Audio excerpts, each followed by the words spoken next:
Picture this. The year is 629 AD. One of early Islam's most ferocious battles is about to kick off.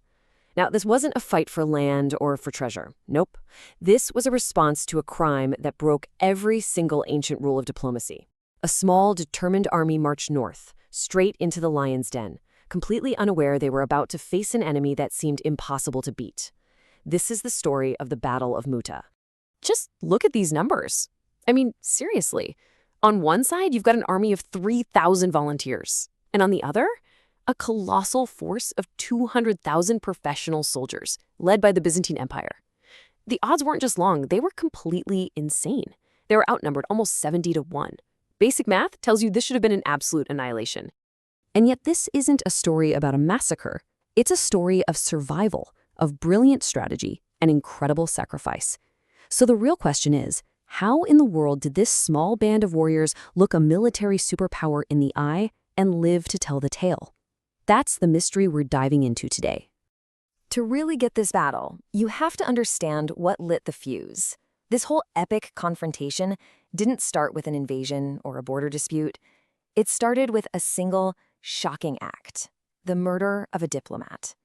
And you have to understand, in the ancient world, this was a huge deal. Envoys and messengers were completely off limits. Their safety was guaranteed, even if you were bitter enemies. To kill an envoy was to break a sacred universal rule. It was, quite literally, a declaration of war. So here's the play-by-play. The Prophet Muhammad sent a messenger, Al-Harith bin Omer, with a letter. Just a standard diplomatic mission. But on his way, in what's now Jordan, he was stopped by a local Byzantine governor, Sharhabil al-Ghassani, and Sharhabil had him executed. When that news got back to Medina, you can imagine the shock. A response was absolutely necessary. So, an army of 3,000 men was assembled. Their mission? March north and hold the people responsible for this crime accountable. This wasn't an army of conquest. It was an army sent to deliver justice, heading deep into the territory of a global superpower. But before they left, the army was given this incredibly strict code of conduct. This wasn't going to be a wild rampage. The orders were crystal clear. You do not harm non-combatants. No children, no women, no old men. You don't destroy their property, no treachery. It was a defined ethical framework for war, a concept that was honestly way ahead of its time. So the army marches on until they reach a town called Man, and it's there that everything changes. Scouts came back with news that just stops your heart. The Byzantine emperor himself, Heraclius, had gathered 100,000 of his own troops, and they were joined by another 100,000 from allied tribes. The 3,000 men were staring down the barrel of a 200,000-strong army. The army was stunned. I mean, wouldn't you be? Some suggested they should hold up, send for reinforcements. But one of the commanders, Abdullah bin Rawaha, he stood up and gave this incredible speech. He reminded them that they don't fight with numbers, they fight with faith. And he basically said, the very thing you're hesitant about is the reason we came here, for a glorious end, for martyrdom. His words were like lightning. The men were fired up, and they decided to advance. Now, the prophet had laid out a very clear chain of command for the battle. If the first leader fell, the second would take over. If the second fell, a third would step up.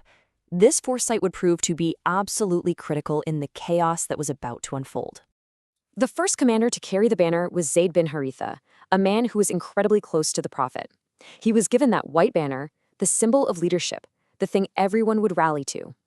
And Zayd led that initial charge with unbelievable bravery. He didn't just fight, he plunged deep into the enemy lines, a beacon of courage for his small army. He inspired them to hold their ground against that overwhelming wave, until he was tragically struck down, the first commander to fall.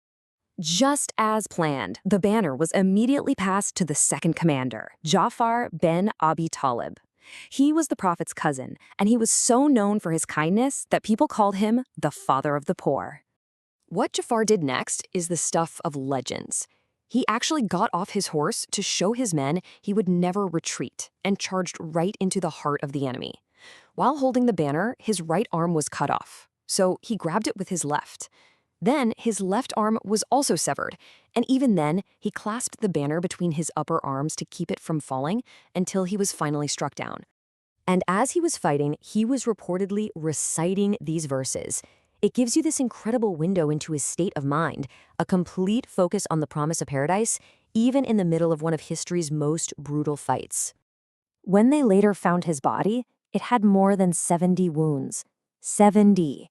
That alone tells you everything you need to know about the ferocity of his last stand. With Ja'far's martyrdom, the banner passed to the third and final appointed commander, Abdullah bin Rawaha. And yes, this is the very same man whose speech had inspired the army to press forward in the first place. Abdullah grabbed the standard and threw himself into the battle, fighting with that same fiery passion he had inspired in his men. But the numbers were just too overwhelming, and he too was killed. So just imagine the scene. You're deep in enemy land, you're outnumbered 70-1, and now all 3 of your appointed leaders are dead. The army was on the very brink of collapse. It really looks like it was over. The command structure was broken. The banner, their symbol of unity, was on the ground. Annihilation seemed just moments away. But in this absolute moment of crisis, a decision was made that changed everything.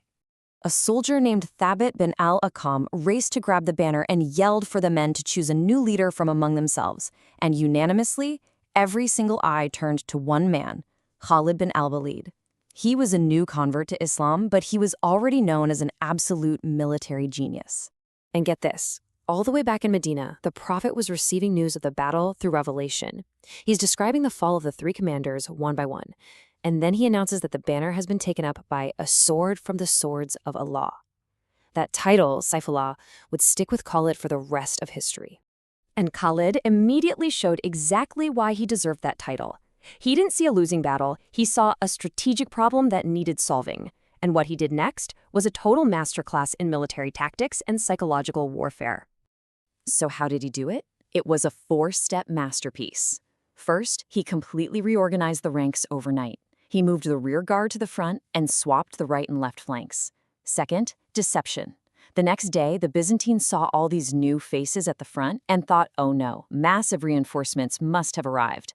Third, he created fear. All this movement kicked up a ton of dust, making them seem even bigger. The Byzantine commanders got spooked, fearing they were being lured into a desert trap. And finally, the masterstroke.